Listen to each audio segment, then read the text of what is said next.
দুনিয়ার জমিনে দুনিয়ার বাড়িঘর যেভাবে সুন্দরভাবে সাজান, ওইভাবে নিজের চিরস্থায়ী ঘরটাকে আপনি সাজাইলেন না। ওই চিরস্থায়ী ঘরটার নাম কবর। চার কোণা বিশিষ্ট একটা ঘর, চতুর্দিকে মাটির বিল্ডিং, উপরে থাকবে বাঁশের ছানি এবং একটা বাঁশের চাটাই, এবং আশেপাশে থাকবে কলার ডাল। ঠিক কিনা বলেন? কলা গাছের কিছু ডাগা সুন্দর করে চতুর্দিকে গুছা গাছা দিয়া মাটি দিতে দিতে আপনি এই ঘরটার ভিতরে একটা মানুষকে শোয়া দিবেন। কিন্তু এই ঘরটার জন্য আপনি কোনো সাজগুজ করলেন না, সাজাইলেন না। এই ঘরের জন্য ফার্নিচার লাগে না, এই ঘরের জন্য খাট পালং লাগে না, এই ঘরের জন্য সুন্দর আলমারি লাগে না, এই ঘরের জন্য এমন কোনো আয়োজনপত্র লাগে না রে বাবা।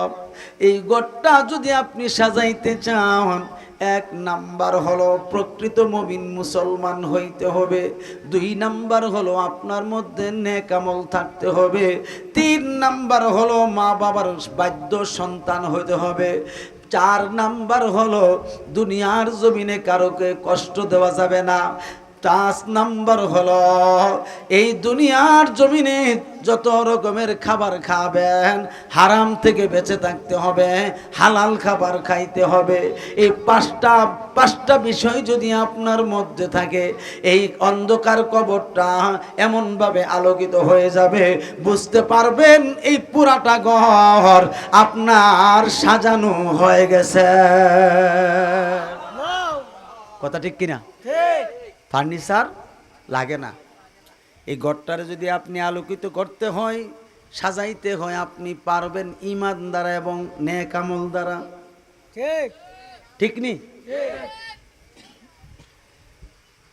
মানুষ তো আমরা ভুল ভ্রান্তিতে ভরাম, আমরা মানুষ রক্তে মাংসে ঘনা, আমাদের ভুল বেয়াদবি বেশি।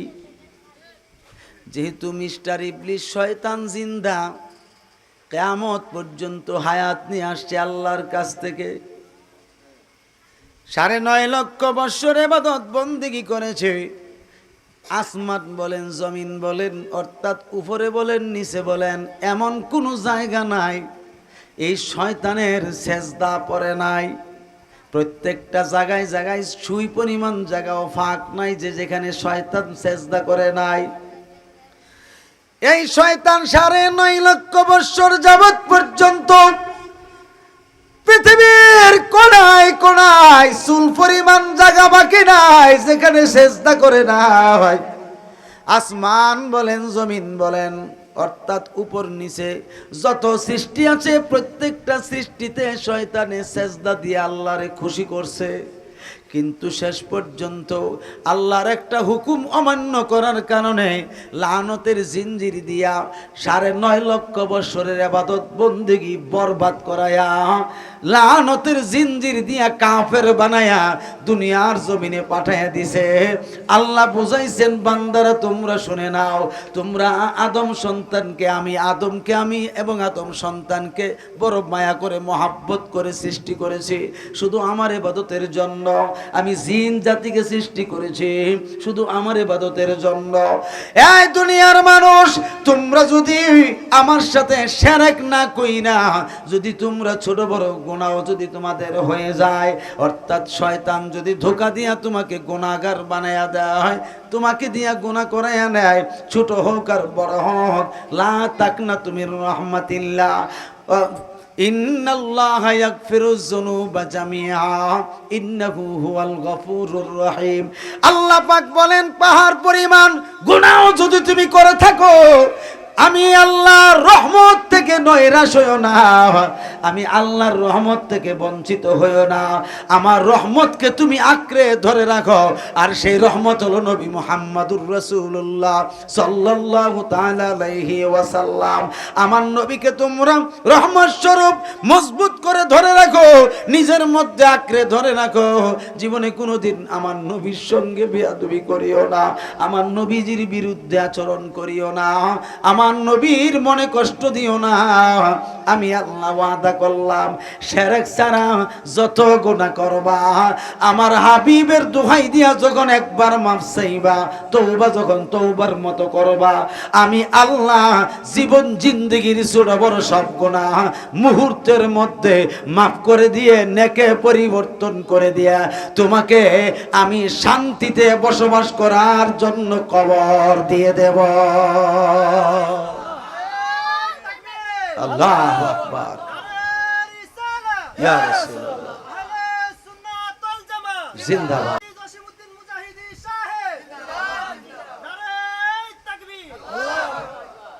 মাহফিলটা কত সুন্দর করে দিয়েছেন কবরবাসীর রুহের মাগফিরাতের জন্য। জানেন এই কবর আপনাকে আমাকে কয়বার ডাকে? দৈনিক 20 বার ডাকে। কয়বার? 20 বার। আপনি শুনেন না, আমিও শুনি না। কবর কিন্তু আপনাকে আমাকে দৈনিক 20 বার ডাকে, এই প্রস্তুত হয়ে যাও, চলে আসতে হবে। ঠিক কিনা? ঠিক।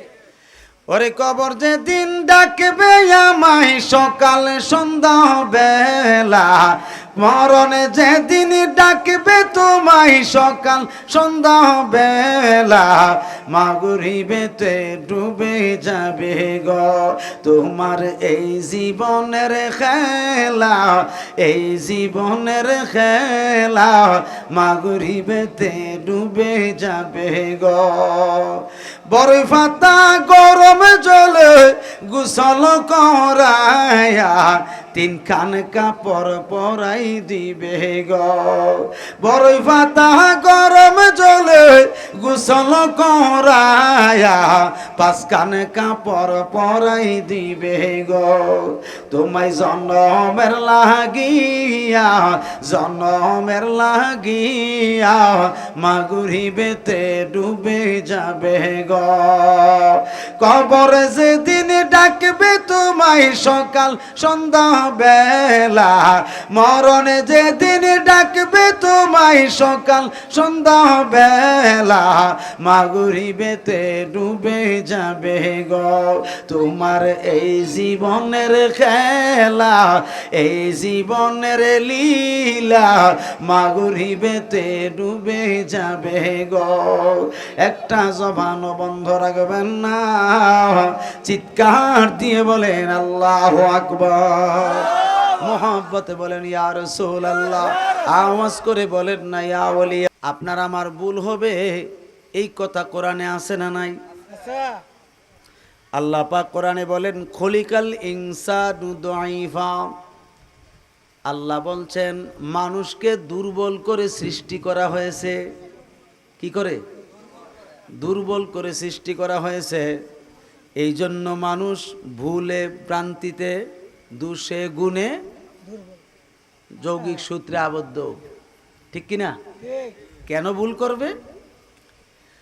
এই মানুষের মধ্যে আগুন, পানি, মাটি, বাতাস আছে না নাই? জোরে বলেন না আছে না নাই?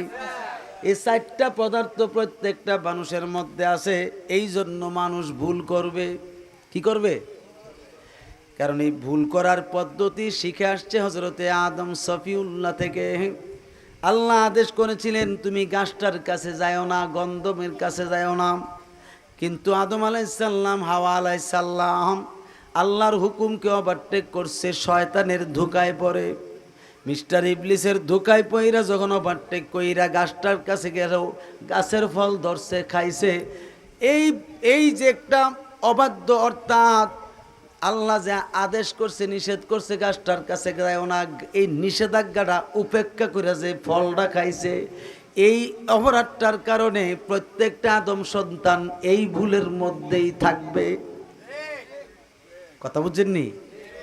হাদিস শরীফে আসছে কুল্লু শাইইন ইয়ারজিউ ইলা আসলিহি, প্রত্যেক বস্তু তার মূলের দিকে ধাবিত হয়। আপনার আমার মূল হলো আদম আলাইহিস সালাম, ঠিক কি না?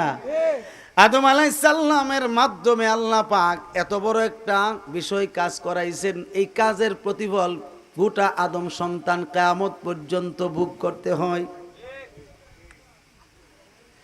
এই জন্য একটা কথা মনে রাখবেন,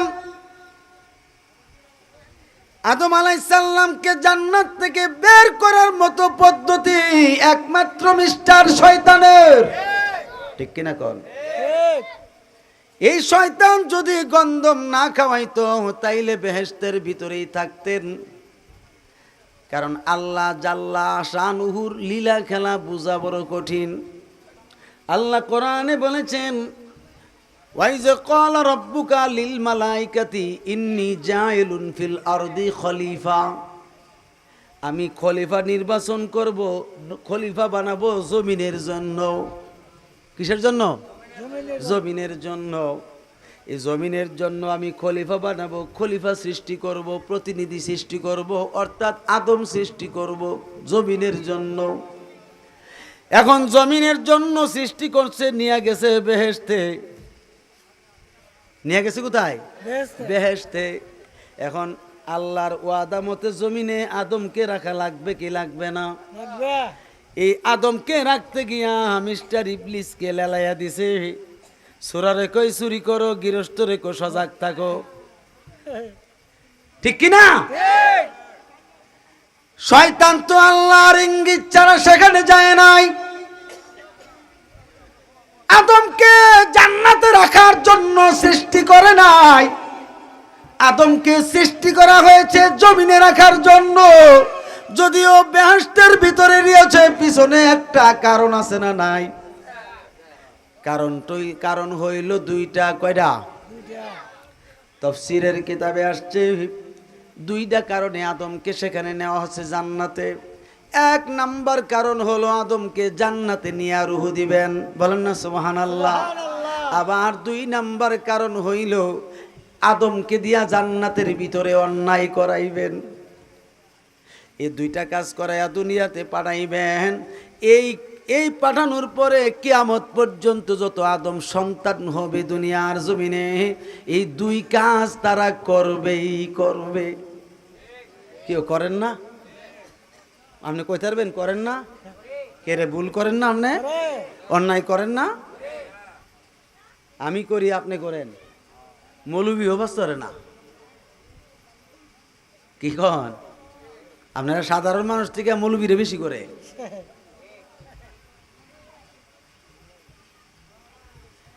অন্যায় হবে এটা আল্লাহ জানে, এই জন্য মাফের ব্যবস্থা করে দিয়েছে। মাপ যদি পাইতে হয় শুধু নামাজ রোজা দিয়া মাপ পাবেন না, শুধু নিজে নিজে তওবা কইরা মাপ পাবেন না, শুধু দুনিয়ার জমিনে শরীয়তের কাজকর্ম দিয়া মাপ পাইবেন না। মাপ পাওয়ার জন্য কিছু দিক নির্দেশনা আছে, কিছু কিছু মাধ্যম আছে। এই মাধ্যমের ব্যাপারে আল্লাহ কোরআনে বলেন, ইয়া আইয়ুহাল্লাযীনা আমানুত্তাকুল্লাহ, হে ঈমানদারগণ, মুমিনগণ, তোমরা আল্লাহকে ভয় করো, আল্লাহকে ভয় করো, আল্লাহর আযাব গজবকে ভয় করো। এরপরে বলেছেন ওয়াকুনু মা'আস সাদিকিন, সত্যবাদী যারা আছে দুনিয়ার জমিনে সত্যবাদী, তাদের সঙ্গী হও, তাদের সাথী হও, অর্থাৎ তাদের সঙ্গ ধরো, তাদেরকে আঁকড়ে ধরে রাখো। আপনাদেরকে জিজ্ঞেস করি রে বাবা, আপনাদেরকে জিজ্ঞেস করি, আল্লাহ যে বলছেন সত্যবাদীদের সঙ্গ হও, এই সত্যবাদী দ্বারা কাদেরকে বোঝানো হয়েছে? জগৎ বিখ্যাত তাফসীরের কিতাব তাফসীরে রুহুল বায়ান শরীফ এবং তাফসীরে রুহুল মাআনি শরীফ, তাফসীরে খাজিন শরীফ, তাফসীরে মাদারিক, তাফসীরে আহমদিয়া, এরপরে তাফসীরে জালালাইন শরীফ, এমনকি তাফসীরে কানজুল ঈমান ওয়া নূরুল ইরফান ওয়া খাজাইনুল ইরফান, এইভাবে একটা নয় দুইটা নয়, অগণিত তাফসীরের কিতাব দ্বারা প্রমাণ, এই সাদিকিন দ্বারা পরিষ্কারভাবে মুফাসসিরিন লিখতেছেন সাদিকিন বমানা আউলিয়া আল্লাহ ওয়া শাইখান ওয়া মাযহাবাতান ওয়া উলামায়ে আহলে সুন্নাহ। জোরে জোরে বলেন আল্লাহু আকবার। এই সাদিকিন দ্বারা আল্লাহর ওলিগণ, এই সাদিকিন দ্বারা হক্কানি পীর মাশায়েখগণ, এই সাদিকিন দ্বারা, এই সাদিকিন দ্বারা, এই সাদিকিন দ্বারা আল্লাহর ওলিগণ, হক্কানি পীর মাশায়েখগণ এবং এই সাদিকিন দ্বারা মাযহাবের এক ইমামগণ, মাযহাবের ইমামগণ, আর এই সাদিকিন দ্বারা আহলে সুন্নাত ওয়াল জামাতের প্রকৃত ওলামায়ে আহলে সুন্নাতগণ। জোরে বলেন সুবহানাল্লাহ। এই জন্য আল্লাহ বলছেন মুমিন হওয়ার পরেও তুমি কি করো? আল্লাহর ওলির সঙ্গী হও, আল্লাহর ওলির সঙ্গী হও, সাথী হও, সঙ্গ ধরো।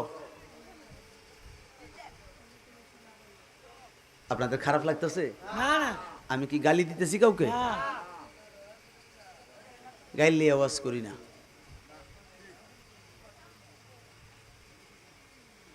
আল্লাহ পাক বলেন তোমরা কি করো?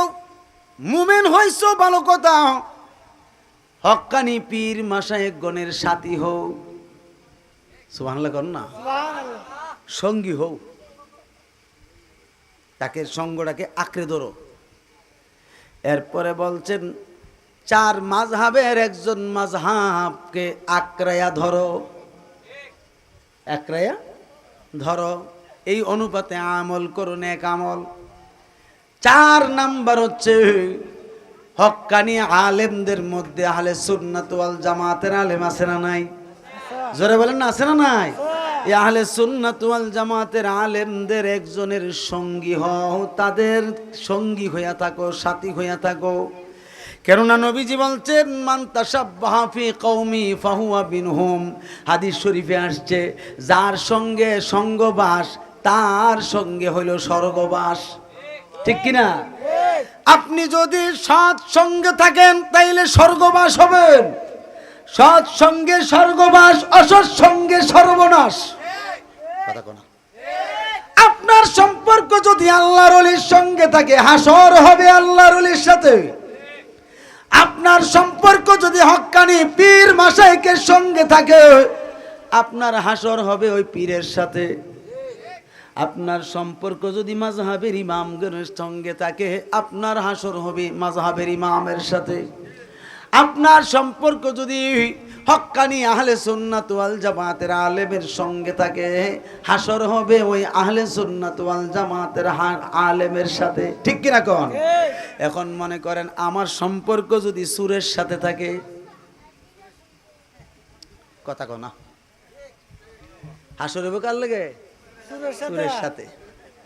আপনার আমার সম্পর্ক যদি খারাপ মানুষের সঙ্গে থাকে হাসর হবে কার সাথে? খারাপ মানুষের সাথে। খারাপ মানুষের সাথে।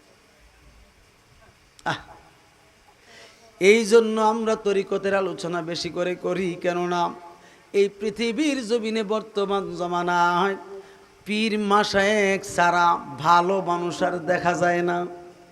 কারণ পীর মাশায়েখগণ নরম মনের মানুষটাকে তারা ভক্ত মুরিদের অন্যায় অপরাধ সহ্য করে থাকে, ধৈর্য ধারণ করে থাকে, জীবনে কোনোদিন বদদুয়া দেয় না, মারা তাক দূরের কথা। কিন্তু আজকের এই জমানাটা বললাম আরে ইমাম সাহেব নামাজ পড়ায় ওই ইমাম সাহেবের জবাই কইরা ফাইরা ফেলাইছে, এমন তো ইতিহাস হয়ে গেছে, আছে না নাই? মানুষ হত্যা করে মনে করে তারা একদম সামথিং বিষয়, কিন্তু সে তো বুঝতে পারছে না এই মানুষটা কে বানাইলো? আল্লাহ। কথা কর না, কে মানুষটারে সৃষ্টি করলো? আল্লাহ রাব্বুল আলামিন সৃষ্টি করছেন, সৃষ্টি করে মানুষটারে রূহ দিছেন। আপনি আমি মাটি দিয়া পুতুল বানাইতে পারি কিন্তু রূহ দিতে পারি না, কাঠ দিয়া পুতুল বানাইতে পারি রূহ দিতে পারি না, প্লাস্টিক দিয়া পুতুল বানাইতে পারি কিন্তু রূহ দিতে পারি না। বন্ধুরে তুমিও মানুষ আমরাও মানুষ, তোমার এবং আমার মধ্যে ইখতিলাফ থাকতে পারে, আকীদার গরমিল থাকতে পারে, যেই গরমিলটা পূর্বে জন্ম থেকে থাইকে আসছে, এটা কিয়ামত পর্যন্ত থাকবে। তুমি তো জানো না, আকাইদে নসবী একটা কিতাব আছে, এই কিতাবটাতে পরিষ্কার লেখা আছে আল ইখতিলাফু উলামায়ে আহলে সুন্নাত রাহমাতুন, বলেন না সুবহানাল্লাহ।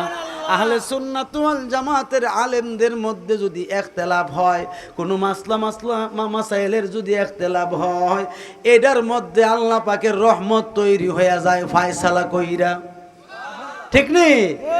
এই জন্য তোমার সঙ্গে যদি না মিলে তাকে তো তুমি হত্যা করতে পারো না। কেননা আল্লাহ সূরা তাওবাতে বলে দিয়েছেন, যদি কোনো মানুষ একজন মানুষকে অন্যায়ভাবে হত্যা করে, সে যেন সারা পৃথিবীর সমস্ত মানুষকে হত্যা করার গুনাহ কাঁধে নিল, গুনাহ কাঁধে নিল। আর যদি সে কোনোদিন একটা পিপিলিকা বিপদের মধ্যে পড়ছে, সে চোখ দিয়া দেখছে, সে যদি পিপিলিকাটার জীবনটা বাঁচাইয়া দেয়, সূরা তাওবাতে আছে, সে যেন সারা সৃষ্টি জগৎকে জীবন বাঁচাইল। আল্লাহ বলছে মাইরো না, হত্যা করো না, হত্যার দায়ভার কিন্তু করা। তুমি মনে করো, আমি মনে করি যে হত্যা করে নিলে সব সমস্যার সমাধান, না, অসম্ভব। তুমি একটা কথা মনে রাখবা, জমিনের মাটি জমিনেই ভাঙ্গে, লাইলে তুলে না। কি? জমিনের মাটি জমিনেই ভাঙ্গে। তুমি যদি একজন মানুষকে হত্যা করো, আমার আল্লাহ জাল্লা শানুহু তোমাকে এর চাইতে নিকৃষ্টভাবে হত্যা করার জন্য, মারার জন্য আরেকজন মানুষ আল্লাহ সৃষ্টি করে দিবে। এই জন্য মুমিন হওয়ার জন্য, প্রকৃত মুমিন হওয়ার জন্য পীর মুর্শিদ ছাড়া কোনো বিকল্প নাই। কষ্ট হইতেছে? তাইলে আপনারা আমাকে একটু সময় দিবেননি, বেশি সময় কষ্ট দিতাম না। নবীজি তো নবীজি, নবীজিকে যারা দেখছে, দেখা যারা ঈমান আনছে, তারা সাহাবী, ঠিক কিনা? তারা সাহাবী না? নবীজিকে যারা দেখছে সরাসরি চর্মচক্ষু দ্বারা, দেখা যারা ঈমান গ্রহণ করছে, কি করছে? ঈমান আনছে, নবীজিরে পূর্ণাঙ্গভাবে মানছে, তারা সাহাবী। কথা কোনা? তারা কি সাহাবী। এখন নবীজিকে দেখা মুমিন হইল, মুমিন হইয়া সাহাবী হইল, নবীজির পিছনের নামাজও পড়ছে, ঠিক কিনা কন? পিছনে গিয়া কাফের মুশরিকের সঙ্গে মিলেমিশে, ইহুদিদের সঙ্গে মিলেমিশে, নাসারাদের সঙ্গে মিলেমিশে গোপন মিটিং কইরা আমার নবীর বিরুদ্ধে আচরণ করছে। আপনারা বলেন, মানুষটা সাহাবী আছে না মুনাফিক হইছে? আর জোরে কম, মুনাফিক হইছে। এই গোপন মিটিং যারা কইরা নবীর ষড়যন্ত্র করে, নবীজির বিরুদ্ধে আচরণ করার জন্য মানুষদেরকে বাধ্য করে, এবং আল্লাহর ওলিদের বিরুদ্ধে আচরণ করার জন্য মানুষদেরকে বাধ্য করে, আমি মনে করব নবীর যুগের সাহাবী থাকার পরেও মুনাফিক হইছে, কোনো দেরি হয় না। ঠিক তদ্রূপ এখনো দুনিয়ার জমিনে একটা সেকেন্ড লাগবে মুনাফিকের খাতায় নাম লিখতে। কথা কোন ঠিক কিনা? মুনাফিক হইলে কি জান্নাত পাওয়া যাবে? মুনাফিক হইলে কি রসুল পাবে? মুনাফিক হইলে কি আল্লাহ পাবে? না না, আল্লাহ কোরআনে বলেছেন, ইন্নাল মুনাফিকিনা ফিদ দারকিল আসফালি মিনান নার।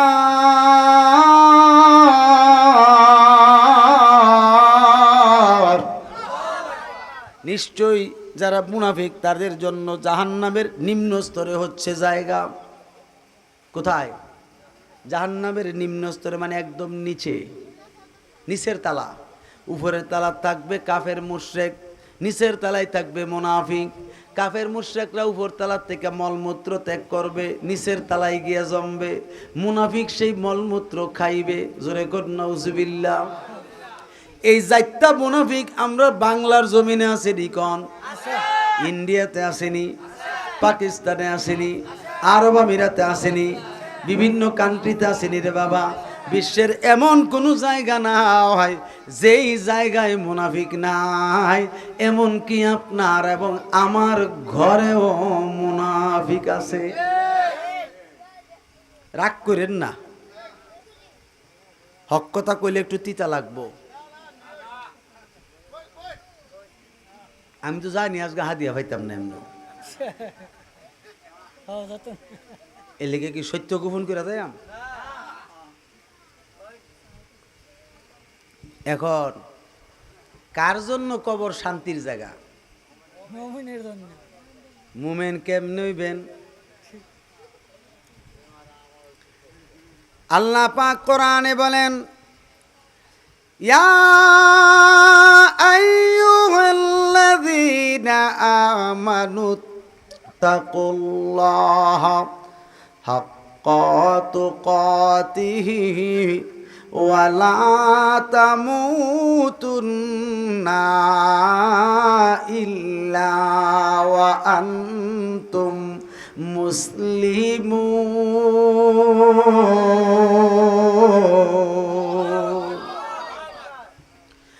আল্লাহ পাক বলেন, হে মুমিনগণ, এ মুমিনগণ, তোমরা কি করো? আল্লাহকে ভয় করো, ভয় করার মতো ভয় করো, এবং প্রকৃত মুমিন মুসলমান না হইয়া মৃত্যুবরণ করিও না। ঠিক নি?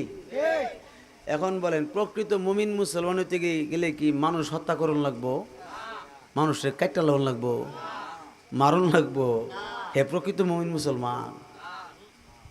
আহারে, একটু মায়া লাগলো না?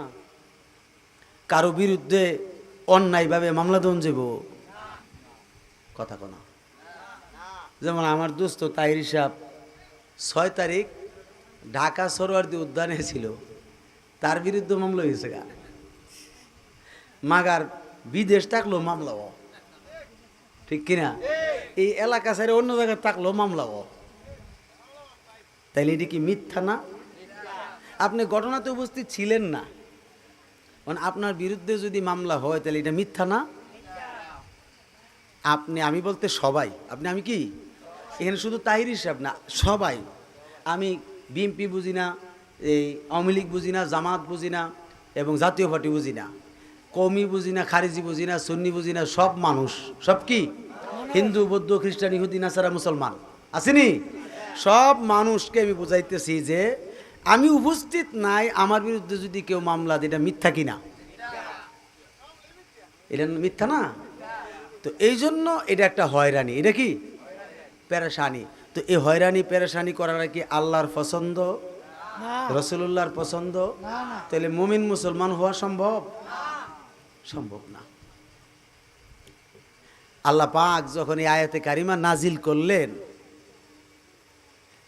তখন সাহাবীদের সামনে নবীজি আয়াত পেশ করলেন। আমি হয়তো ভুল করতে পারি, এখানে কিন্তু মাওলানা আলামিন সাহেব আছে, আসেনি? ওনার তো আল্লাহ দিলে 3টা টাইটেল আছে। একটা কামিল হাদিস আছে, কামিল ফেকা আছে, কামিল তাফসির আছে, ঠিক কিনা? উনি তো ভালো আলেম। আমার ভুল হইলে উনি সংশোধন করতে পারতো না? পারবে কি না? তিনিও তো একজন পীর। তিনি একজন কি? পীর। যার যোগ্যতা আছে পীর হওয়ার, তিনি পীর। এখন তো পীরের অভাব নাই, কর ফুটকিত বদি তারে না, হ্যাঁ পীর। রাগ করেন না, আপনারা গুসা করতেছে। পীর হওয়ার জন্য কয়েকটা শর্ত আছে। 1 নাম্বার শর্ত হইছে তাফসিরে জালালাইন শরীফ আরবি টু আরবি কিতাবটা নিজে বুঝতে হবে এবং অপরকে বুঝাইতে হবে। 2 নাম্বার, শুধু মেশকাত শরীফ হাদিসের কিতাব। কোন কিতাব? মেশকাত শরীফ হাদিসের কিতাব আরবি টু আরবি নিজে বুঝতে হবে, অন্যকে বুঝাইতে হবে। এই শক্তি সামর্থ্য থাকতে হবে। 3 নাম্বার, একটা ফতোয়ার কিতাব। এই কিতাবটার নাম হচ্ছে হেদায়া শরীফ। এই হেদায়া শরীফটা আরবি টু আরবি, এটা নিজে বুঝতে হবে, অন্যকে বোঝানোর ক্ষমতা থাকতে হবে, তাইন ফির হইতে পারবো। আজকে জমিনে আপনি খেয়াল করে দেখেন কয়জন ফির আছে এমন, গোসা করছেন? আর আমি তো বীর হওয়ার যোগ্যতা নাই, অন্যরকম কেমনে?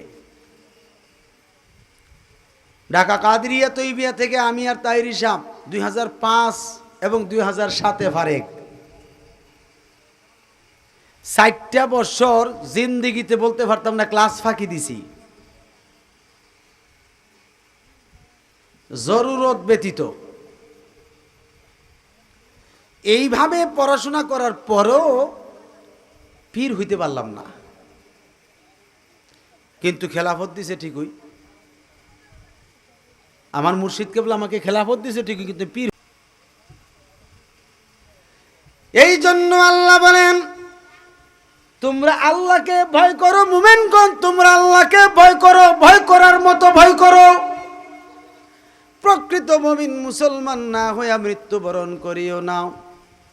এখন প্রকৃত মুমিন মুসলমান হওয়ার জন্য সাহাবীদের মধ্যে একজন সাহাবী হযরতে আব্দুল্লাহ ইবনে আব্বাস রাদিয়াল্লাহু তাআলা আনহুমা আমার নবীজিকে ডাক দিয়ে বলতেছি, ইয়া রাসূলুল্লাহ, আমরা তো আপনার সাহাবী, আপনার কাছে ঈমান আনছি, আপনারে সর্বগুণে মানছি, আল্লাহকে সর্বগুণে বিশ্বাস করেছি, জান্নাত জাহান্নাম বিশ্বাস করেছি, আসমানি কিতাবসমূহ বিশ্বাস করেছি, নবীগণকে বিশ্বাস করেছি, এমনকি আখিরাত ইহকাল পরকাল বিশ্বাস করেছি, নবী গো ফেরেশতাও বিশ্বাস করেছি গো ইয়া রাসূলুল্লাহ।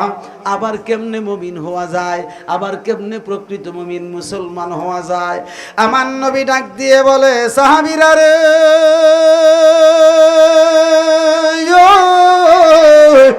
ও সাহাবীরা, তোমরা একটা কাজ করো, আমার সাথে তোমরা আসো। নবীজি আগে আগে যায়, আর সাহাবায়ে কেরামদের মধ্য থেকে 1400 সাহাবী, কয়শো সাহাবী? 1400 সাহাবী। এই 1400 সাহাবী প্রায় 1500 সাহাবী আমার নবীর পিছনে পিছনে যায়। আমার নবী যাইতে যাইতে মক্কাতুল মুকাররমায় মদিনাতুল মুনাওয়ারার কাছাকাছি একটু দূরত্ব বজায় রেখে একটা জায়গা আছে, জায়গাটার নাম হচ্ছে ওয়াদিয়ে হুদাইবিয়া। বলেন না সুবহানাল্লাহ। এই ওয়াদিয়ে হুদাইবিয়া নামক জায়গাতে একটা বড়ই গাছ ছিল, অনেক বড় একটা বড়ই গাছ। এই বড়ই গাছের চতুর্দিকে যে ছায়া পড়তো, ছায়া, এই ছায়াটা ছিল 4 মাইল চতুর্দিকে 4 মাইল দূরত্ব। এই 4 মাইল দূরত্ব বজায় রেখে সেই বড়ই গাছের কাঁটাগুলো খুব বড় বড় ছিল, এবং বড়ই গাছের পাতাগুলো খুব বড় বড়, হাতির কানের মতো ছিল। হাতির কান যেমন বড়, বড়ই গাছের পাতাগুলো তেমন বড় বড়। এবং যে বড়ইগুলো ছিল, ফলগুলো বড়ইগুলো, এই বড়ইগুলো ছিল এক একটা বড়ই প্রায় শুটকির মটকার মতো বড় বড়। বর্তমানে যে শুটকির মটকা আছে রে বাবা, এই শুটকির মটকাটা যত বড়, মুফাসসিরিন লেখছেন এই রকম বড় বড় ছিল এই বড়ইগুলো। এই বড়ইগুলো বড় হওয়ার কারণে এই বড়ই গাছের নিচে কেউ যাইতো না, কারণ এই বড়ই যদি মাথায় পড়তো মানুষটা মারা যাইতো। এত সুন্দর করে বড়ইগুলো ধরে আছে। আল্লাহর নবী এই বড়ই গাছটার নিচে গাছের সঙ্গে হেলান দিয়া নবী বসলেন, আর 1400 সাহাবী তাজ্জব হয়ে গেছে, হায় রে, এই বড়ই যদি আমগো মাথায় পড়ে না জানে আমাদের কি উপায় হবে।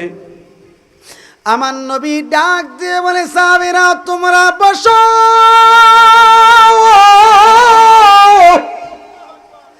একটা বড়ই ফল তোমাদের মাথায় পড়বে না,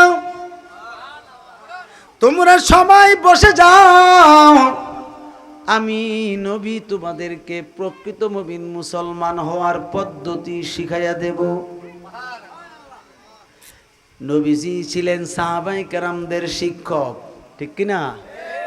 আর আমার নবীর শিক্ষক হইলেন স্বয়ং আল্লাহ, স্বয়ং আল্লাহ। আর আমার নবীর ছাত্র হইল সকল সাহাবায়ে কেরামরা।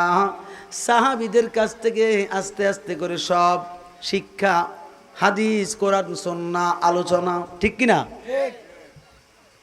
হুজুর সাল্লাল্লাহু আলাইহি সাল্লাম ফরমান, তোমাদের যে ডান হাত আছে, তোমাদের ডান হাতটা আমি নবীর দিকে বাড়াইয়া দাও।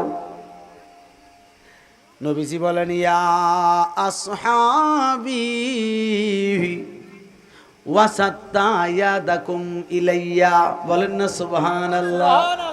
এ আমার সাহাবীরা, তোমাদের হাত, ডান হাত আমি নবীর দিকে বাড়িয়ে দাও, লম্বা করে দাও। তখন সাহাবীরা জবাব দেয়, ক্বালু ওয়াসাতনা ইয়াদুনা ইলান নবী সাল্লাল্লাহু আলাইহি ওয়াসাল্লাম। সাহাবীরা বলতেছে, সঙ্গে সঙ্গে আমরা নবীজির কথা শোনার পরে আমাদের ডান হাত নবীর দিকে বাড়িয়ে দিলাম। ক্বালান নবিয়্যু সাল্লাল্লাহু তাআলা আলাইহি ওয়াসাল্লাম, নবীজি বলেন, তাকুলু মা আকুলু, হে আমার সাহাবীরা, আমি নবী যাহা বলি তোমরা তাহা বলো। ক্বালু ওয়া তাকু